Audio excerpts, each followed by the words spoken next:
Because what that reminded me of is the hadith of the Prophet Muhammad sallallahu alayhi wasallam.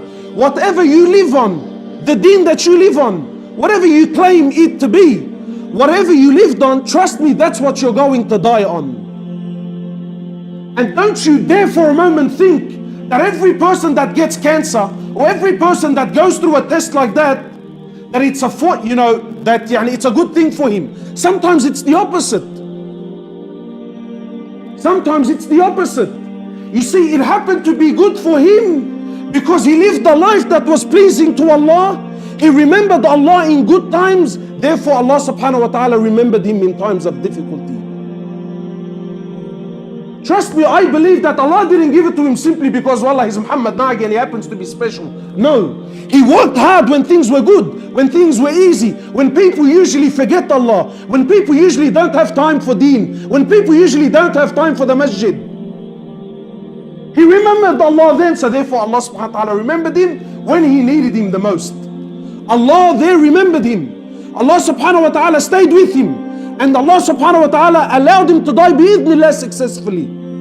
Something that many of us think, yeah brother, I'm Muslim, alhamdulillah, look at me, I'm leaving, I'm going, I'm coming. Of course I'm going to die on Tawheed. How do you know this? What proof do you have that you're going to die on this? Wallahi, I know people, Muslims, born Muslims, raised Muslims. I know people here in Sydney whom Allah subhanahu wa ta'ala gave them cancer, and trust me, they didn't deal with it like how Muhammad dealt with it. And you know, I'm going to share some stories with you and you might say, yeah man, wow, that's a bad Muslim. Is he really? Because honestly, we're living the same life. One guy gave me a call, he said to me, brother, there's a 54-year-old Muslim, never prayed in his life, never prostrated once in his life. He said to me, brother, he's dying, yani, we really think he's at his last stages. Please, this guy's a family friend, yani, there's no one in the family that even prays. He said to me, please man, do you think maybe you can go, I don't know, Allahu Alam, maybe you can say some words, whatever. I said to him, yeah, khalas, whatever, takram aynak. Tell the family that I'll be there tomorrow. He calls me up a few hours later, he said to me, brother, please make sure you don't go visit that brother, man. I said to him, why not? He goes, as soon as he heard that a religious guy is going to come visit him, he lost it, bro.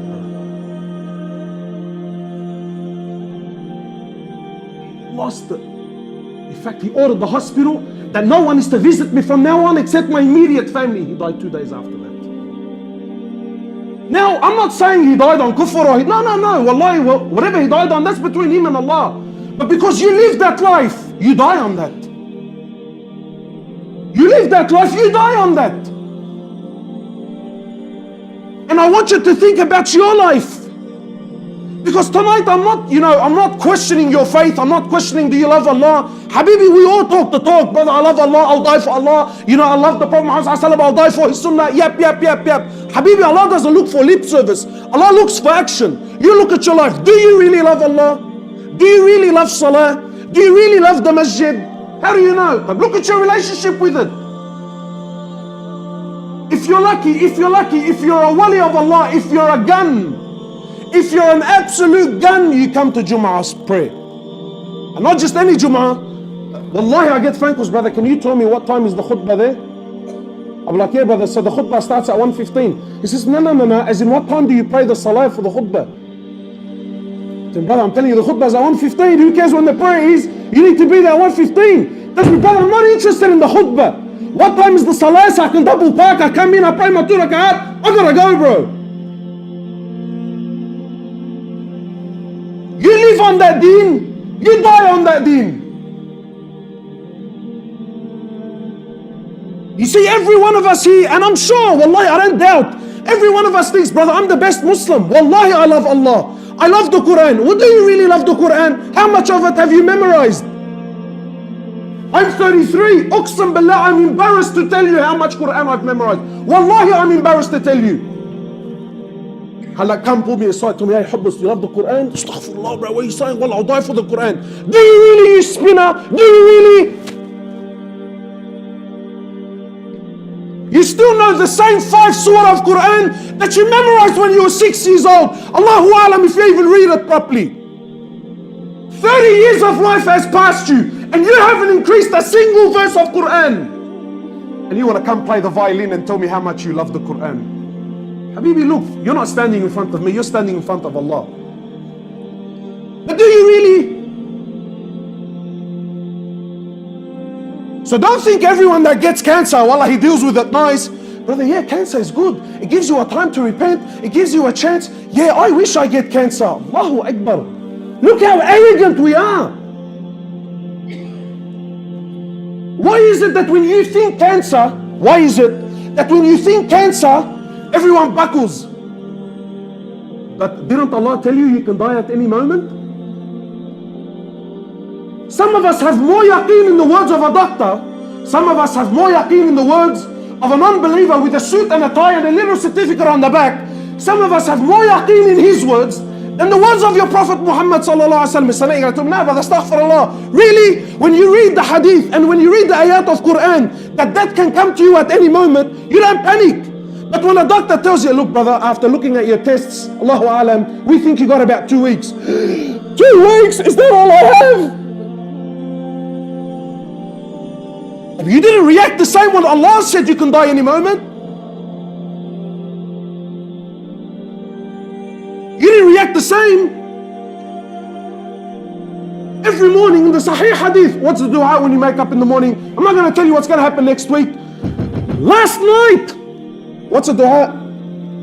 Does any of the kids know the dua you make when you wake up? Anyone know?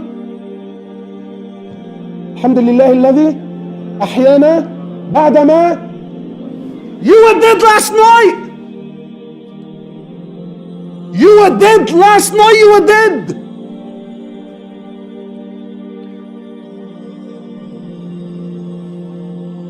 Didn't change you. So yeah, we're here for Muhammad Nagi because but really you should be here for yourself. We should be questioning ourselves. That really, what deen am I really living? Because that's the deen you're gonna die on, trust me. And when Allah takes your soul, trust me, the condition of your deen at that moment of death, if you were to live for another 1,000,000 years, you weren't gonna move an inch from that condition. You know, sometimes you hear about a brother who died without salah. Wallah, he had intentions to pray. Wallah, brother, you know, Habibi, he died without salah. And trust me, if he died without salah, that means that when Allah took his life, he was never gonna pray. He was never gonna pray. The way you go, that's how you're going to stand in front of Allah subhanahu wa ta'ala. One of the mashayikh, he actually mentions, he says that a family called him to come visit someone who's dying. An old man was on his deathbed. So the shaykh says, I went to the house. There's an old man, and they're asking me, look, can you come see our dad? He said, when I got there, he said, I parked my car, I got out of the car, and the house was blaring. Kulthum, you know, this Egyptian singer. He said, they were blaring it. He said, I couldn't believe my ears. He said, at least I'll pray, play Quran, something. He said, I got to the house and they're blaring music and their father's dying. He said, so obviously they picked up and they were a bit uncomfortable, so they turned off the music and played some Quran. You know what happened? The father from the room is on his deathbed. He said, turn that stuff off and put her back on. She soothes my soul, man.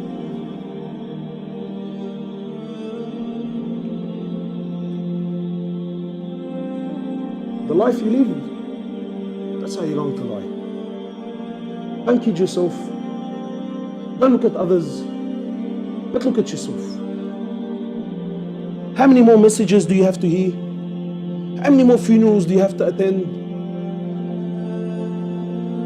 I'm not doubting that we're Muslims. I'm not doubting. But what quality, bro? What quality? What quality? Today your kid gets a little bit sick. Of course, you don't say it on your tongue, but deep down in your heart, brother, why did Allah do this to me for, man? I pay my zakat. What? So you pay zakat, what? What? Allah owes you something? No, but I'm just saying, like, alhamdulillah, I pray. I give money in charity, and this guy, he doesn't pray, and his kids, there's nothing wrong with them. Brother, why is Allah? Is that how you're going to stand in front of Allah with a heart like that? So please, my brothers, wallahi, we need to make a change. I'm jealous of this brother because he's one of the rare brothers that I was able to see. And again, of course, this is my opinion. I believe he died successfully. And for that, I'm jealous. For that, I'm not jealous, I'm actually dirty, bro. That's how jealous I am. Because I don't know what my fate is going to be. So please, my brothers and sisters, wallahi, I really hope tonight can be a change in our lives. Enough. Wallahi, we've promised Allah again and again. Ramadan comes and Ramadan goes. Hajj comes and Hajj goes. And this person dies and this person goes. And this contract is finished. And we still keep giving Allah the same excuses and we haven't moved an inch. This needs to stop. You need to make a change. You need to better your life, because the deen that you're on now, that's what you're dying on. How is your salah now? How is your salah? Allah says, successful are those believers. Successful are those believers whom in their salah they have concentration. These people are successful. Habibi, I've been praying for over 10 years.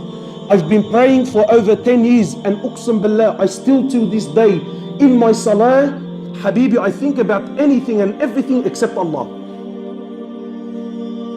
I'm quoting jobs, I'm crunching numbers, what's my wife making for food, I hope the boys don't leave without me, anything and everything except Allah. So yeah, brother, you can have a nice hectic bead and a hectic abaya, but Allah knows what's in the hearts. We ask Allah subhanahu wa ta'ala that He gives us the best of